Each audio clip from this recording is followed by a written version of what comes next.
तस्वीर में Thailand police की गिरफ्त में जो दो लोग हैं वो भगौड़े लूथरा ब्रदर्स हैं। वही लूथरा ब्रदर्स जिनके गोवा स्थित क्लब में 6 दिसंबर की रात को आग लगने से 25 लोगों की मौत हो गई। ये सिर्फ एक हादसा नहीं था, ये सिस्टम की लापरवाही पर सवाल था कि यहाँ शासन प्रशासन की जवाबदेही बनती है। आज हम उसी 6 दिसंबर की रात हुए हादसे पर बात करेंगे। तारीख 6 दिसंबर, जगह गोवा कारपोरा। यहाँ Birch by Romeo Lane club में पार्टी चल रही थी। चमचमाती रंगीन डिस्को लाइट्स और हैवी बेस म्यूजिक की धुन पर लोग नाच रहे थे।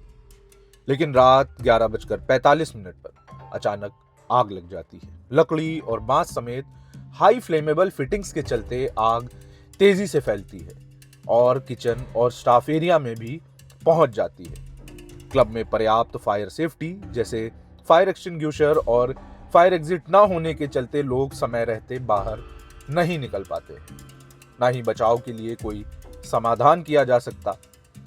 क्लब पहुंचने का रास्ता भी इतना सकरा था कि दमकल को भी घटना वाली जगह से करीब 400 मीटर दूर रुकना पड़ा।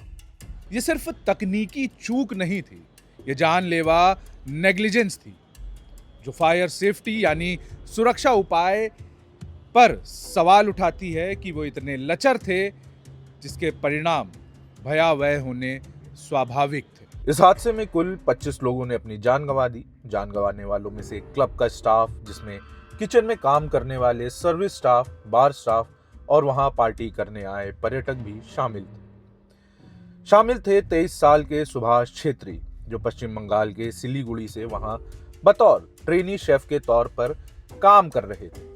उस रात उन्होंने अपनी ड्यूटी पूरी कर ली थी, लेकिन सुरक्षा व्यवस्था ना होने के चलते जब आग लगी तो उन्हें बाहर निकलने का रास्ता नहीं मिला और हादसे में उनकी जान चली गई। उनके परिवार का रो रो कर बुरा हाल है। टूट चुकी उम्मीदें हैं, वो सपने जिन पर परिवार का भार था अब सिर्फ याद बनकर रह गए। अमूमन हम क्लब को पार्टी करने, मजा करने, नाइट आउट करने की जगह मानते हैं, लेकिन इस बीच पीछे छूट जाते हैं वो लोग जिनके पसीने और मेहनत से हमारी आपकी शामें रोशन होती हैं। आज सवाल है, क्या उनकी जान की कीमत पर हम जश्न करते हैं? यह वह मोड़ है जहां सिस्टम की कमजोरी और मालिकों की प्रतिक्रिया दोनों ही उजागर होती है। 6 दिसंबर की रात करीब 11:45 पर क्लब में आग लगती है और रात करीब 1:17 पर थाईलैंड के लिए इंडिगो की टिकट बुक की जाती है। अभी आग की लपटें बुझी भी नहीं थी कि वहां मालिक दिल्ली छोड़कर थाईलैंड के शहर फुकेट में उतरते हैं। अगली सुबह उनके खिलाफ लुकआउट नोटिस जारी होता है। इंटरपोल ने भी इस मामले में हस्तक्षेप किया और उनके पासपोर्ट रद्द कर दिए। पुलिस प्रवक्ता कह रहे हैं कि यह सिर्फ भागना नहीं है, बल्कि जवाबदेही से बचने की रणनीति थी। जब हादसा हुआ, क्लब जल रहा था, लोग मर रहे थे, बचाव कार्य चल रहा था, तब क्लब के मालिक थाईलैंड के फुकेट की फ्लाइट पकड़ रहे थे। क्या ये फरारी नहीं थी? क्या ये उन 25 जिंदगियों की मौत की जिम्मेदारी से बचने की सोची समझी साजिश नहीं थी? सौरभ और गौरव लूथरा दिल्ली के बिजनेसमैन हैं। उनकी कंपनी के नाम पर बर्क बाय रोमियो लेन जैसे ब्रांड चल रहे हैं। वक्त के साथ उनका कारोबार फैलता गया। अटकलें हैं कि उनके नेटवर्क में दर्जनों कंपनियां, फ्रेंचाइज आउटलेट्स और शेल फर्म्स शामिल हैं। मीडिया रिपोर्ट्स कहती हैं कि लूथरा ब्रदर्स 30 से ज्यादा शहरों में अपने रेस्टोरेंट, बार, नाइट क्लब्स का विस्तार कर चुके हैं और कई आउटलेट्स फ्रेंचाइजी बेसिस पर भी चला रहे हैं। लेकिन क्या इस बढ़ते बिजनेस के बीच किसी ने लाइसेंस, सुरक्षा व्यवस्था पर अपनी नजरें फेरी? जब भी कोई ब्रांड बड़ा होता है, बढ़ता है, अपना विस्तार करता है, तो उसके साथ जिम्मेदारियां भी बढ़ती हैं, क्योंकि उनसे कई हजारों लोगों की जिंदगियां जुड़ी होती हैं। लेकिन क्या यहाँ ऐसा हुआ था? क्या करोड़ों के निवेश और चमक दमक में सुरक्षा, मानव जीवन, नियम सब पीछे छूट गए? गोवा पुलिस ने एफआईआर दर्ज की है आरोप culpable homicide, negligence, illegal construction, safety violation. साथ में मुख्य प्रबंधन और मैनेजमेंट स्टाफ के कई शेयर होल्डर या ऑपरेटर्स को गिरफ्तार किया जा चुका है। जनरल मैनेजर, बार मैनेजर, गेट मैनेजर कुछ पहले ही रिमांड पर थे, कुछ दिल्ली में हिरासत में। लेकिन लूथरा ब्रदर्स फिलहाल थाईलैंड में हैं।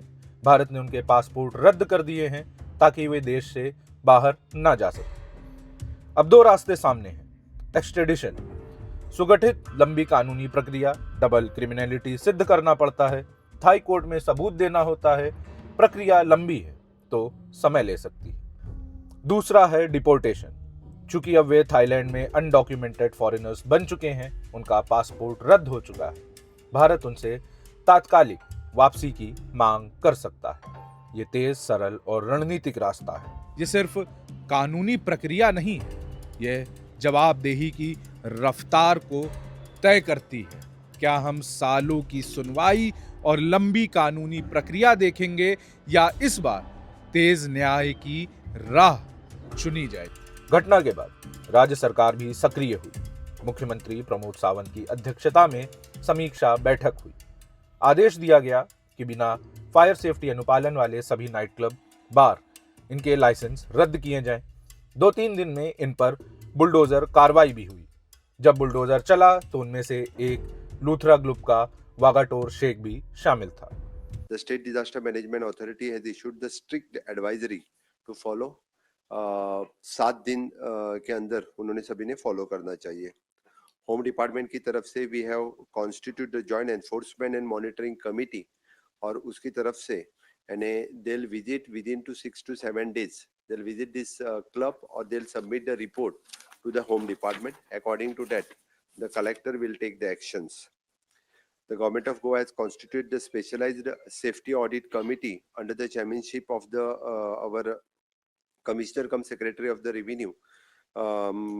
Includes the DIG, Joint Secretary Finance, Chief Engineer Buildings, and Deputy Director of the Fire and Emergency, and Chief Electrical Engineers. Goa में जितने सारे रेस्टोरेंट और बाकी जो चल रहे हैं उनके पास लाइसेंसेस और फायर सेफ्टी और बाकी सभी सेफ्टी रहे वही चलते रहेंगे। जिनके पास नहीं है वो बंद कर देंगे। मैं बता देता हूँ, ऐसा नहीं है। The tourism season will continue. तो गोवा में मैं सभी लोगों का स्वागत करता हूँ। Definitely for the safety and security is our priority, on that we are working on the priority basis. लेकिन सवाल है, क्या ये कार्रवाई जो लूथरा ब्रदर्स पर होगी, उन्हें भारत लाने के लिए होगी, ये स्थायी होगी या ये सिर्फ घटना के बाद की एक महज प्रतिक्रियात्मक कार्रवाई है जो फिर भुला दी जाएगी? समय के साथ लोग इसे भूल जाएंगे और फिर जब सीजन वापस लौटेगा फिर से सुरक्षा व्यवस्थाएं बाजार की भेंट चढ़ जाएंगी। 25 जिंदगियां खत्म हो गई। स्टाफ, किचन वर्कर, युवा, सपने और परिवार। आग तो लगी थी, लेकिन उस आग में सिर्फ इमारत नहीं जली, हमारे नियम, हमारे चेतावनी, हमारी जिम्मेदारी भी चली गई। मालिक भाग गए, फिर पकड़े भी गए, लेकिन न्याय की जवाबदेही अब भी बाकी है। भारत और थाईलैंड के बीच कानूनी संवाद हो सकता है, फैसले हो सकते हैं, लेकिन ये सिर्फ एक केस नहीं, यह चेतावनी है। चेतावनी उन सब के लिए जो बजट, मुनाफा, फ्रेंचाइजी मॉडल और चमक दमक के नाम पर इंसानियत भूल जाते हैं। अगर इस बार न्याय नहीं हुआ तो अगली बार दोषी वही लोग होंगे जिसने पैसा कमाया और जिसने जानों की कीमत नहीं समझी। आपका इस पर क्या कहना है, हमें कमेंट बॉक्स में ज़रूर बताएं। देखते रहिए द रेड।